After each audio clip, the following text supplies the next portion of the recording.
Guys, so today I'm going to teach you how to space out your rivets using a tube. So we've got our pieces of metal. I was just going to rivet it onto this piece and elevate it. I'm going to flatten it out a little bit.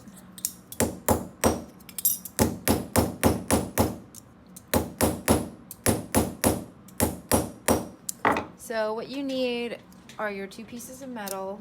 You need the correct size tube, which means that the rivet needs to fit right into it, right? It can't be too loose, it can't be too tight, so that it doesn't go in, but it really needs to just glide right in. And then you want your drill bit that fits the tube, or I'm sorry, the rivet. If the drill bit is too large and it's the size of the tube, then the tube's gonna slide right out, which would be a problem. So it needs to be the same size as the rivet, and the tube needs to be big enough or the right size so it slides right in. I've got my pin vise so that I can drill my holes. I'm gonna put my drill bit in there. I've got a hammer, my steel block, very important, my center punch, a file, a Sharpie, a ruler, my saw frame to cut the tubing, beeswax to lubricate, cut down your rivet after we get everything situated. Okay, so we want to mark our holes. I always like two because it stabilizes the piece, otherwise it becomes like a hinged thing, which you may or may not want. But with a tube rivet, generally it doesn't even have the support of the back piece if it's moving around, because we're going to space it out. So it might cause some issues with stability. So decide how elevated you want your piece to be. I don't want mine to be crazy tall, just a smidge bit. So maybe a 1/4 of an inch. So I'm gonna file this flat, because we always want it to be flat. I'm using that little notch that I cut into my bench pin for support. Human error is always there. No matter how straight you try to cut, it's probably a little bit crooked. So, you know, I like to file and make sure it's all cleaned up. So I'm gonna do this again. I'm just rotating it in my hand. Nice. Okay, and then I'm going to hopefully catch it in my apron when it falls off.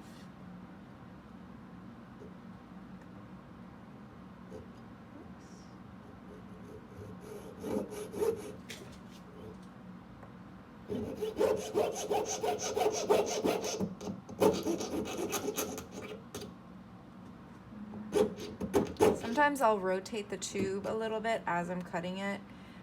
Otherwise there's like a pinching effect. Like there is now.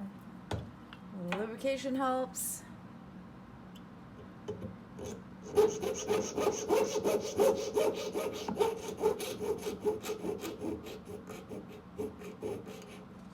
Haha. Thank you, apron. Okay. I'm gonna go back in there and I'm gonna file. Remember, the file only cuts in one direction, and that's the pushing motion, right? And then I'm going to take my divider and I'm going to scribe it again. So there is a fancy tool called a tube cutter, and I'll show you in a minute. There's like a guard on it, so you can just pop it in and just saw, and you get the same size tube every time, or length. It's awesome.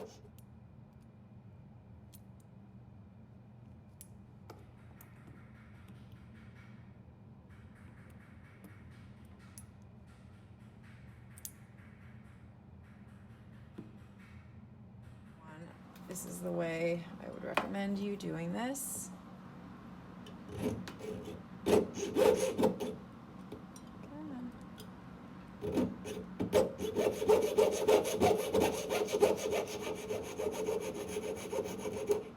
Okay. So, I'm going to take this. I'm going to clean up the edge that I just cut. Because again, it is slightly off. And we really want to make sure that these tubes are cut in the same exact length. Again, otherwise your pieces are not going to line up properly. Okay. So I'm going to take this on here. Oops. I'm just going to use a flat edge and take a look. One seems ever so slightly longer than the other, the one on the bottom. So I'm going to take that and just kiss it with a file a little bit more. And hopefully it's perfect. Great. Okay, so now I want to drill 2 holes in here, wherever I want it to be. I'm going to mark it with my Sharpie. Mark it. Kind of want it to be on its side. Okay, so I'm going to take that. I'm going to center punch. Remember, always on your steel block, not on the wood. I'm just going to find the center. I'm just eyeballing this one because I don't have a particular design, but you know, if you needed to mark something and you wanted the corners to line up perfectly, then you could take your divider and mark, oh yeah, it's like right, I want it, you know, the square to be here. So then there's my mark, right? Because I've just made a little X. So then I would drill holes there, line it up to here, etc. So I've center punched my little soon-to-be holes. Now we drill on the wood, not in the metal, because that'll ruin your block. I like to start it out a little bit and then get some beeswax.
From here, I'm going to take my big 1/4 inch drill bit and I'm going to chamfer that hole, because I don't know if you guys can see, especially on this side, there's a pretty intense burr, and that is going to cause problems as far as fit goes, because you've got all this like weird stuff hanging off of it, and also you can definitely cut yourself on that.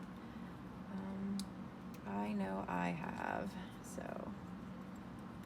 clean it up. Again, I wrap tape around mine so when I handle it, it doesn't cut up my fingers. So I'm going to position this guy. I'm not going to hit it with a hammer. I'm just going to scribe a circle.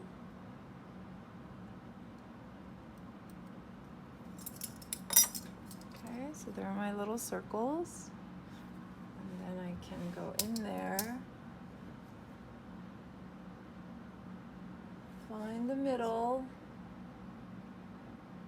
You don't want it to be off at all.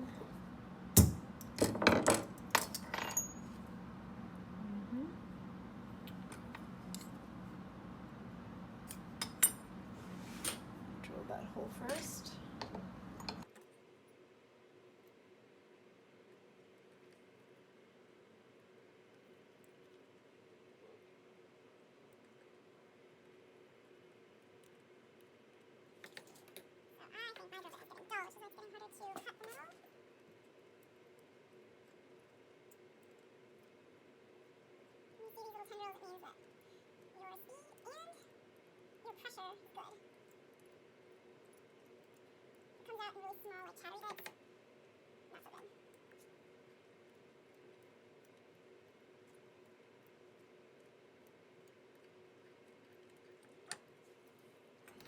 Chamfer my hole. You can also use a file or a sanding stick, but I prefer this method because then I don't have to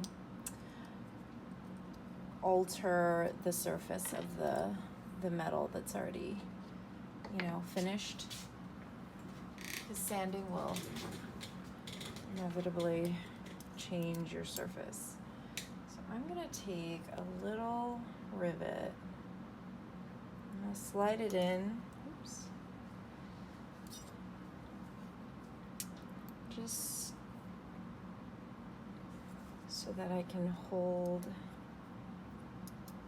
Make sure you're putting it on the right side, like whichever side is the front versus the back. And then, so now everything's really lined up.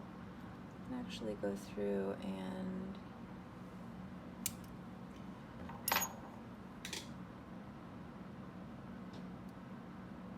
rescribe that.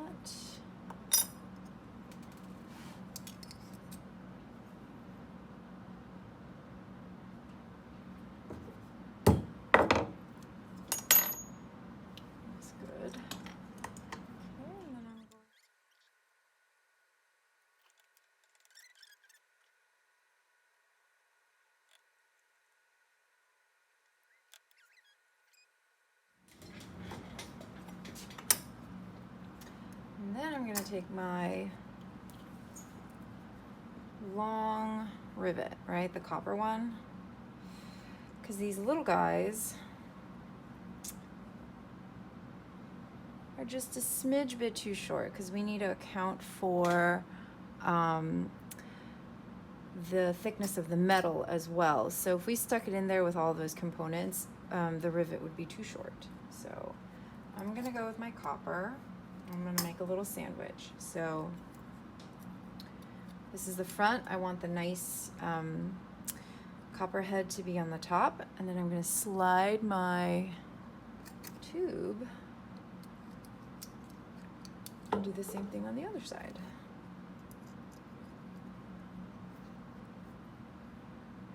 Oops. And hopefully everything lines up. Right? Ta-da! A third would have been really nice to help stabilize it, but this works. Okay, and then I'm going to clip it. Now it's the same as making a regular rivet at this point, as far as how much rivet you want left.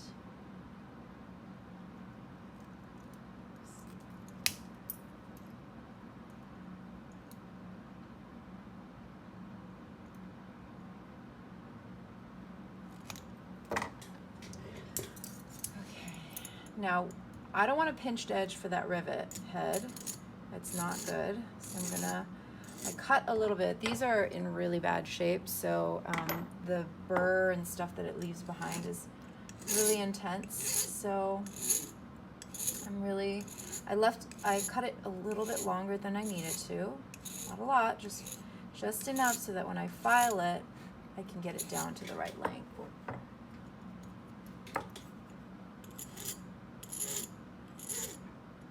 And I do want the top of that rivet to be completely flat. I don't want it to be pinched. I don't want it to have any parts that go in, because I'm not filing it like a little mountain shape. Oops. So they're my little rivet heads, right? Cool.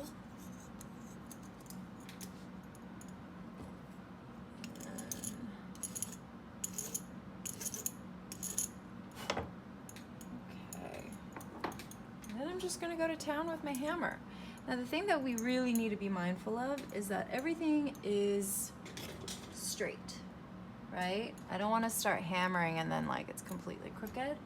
So I want to make sure that everything is nice and straight. Go in there.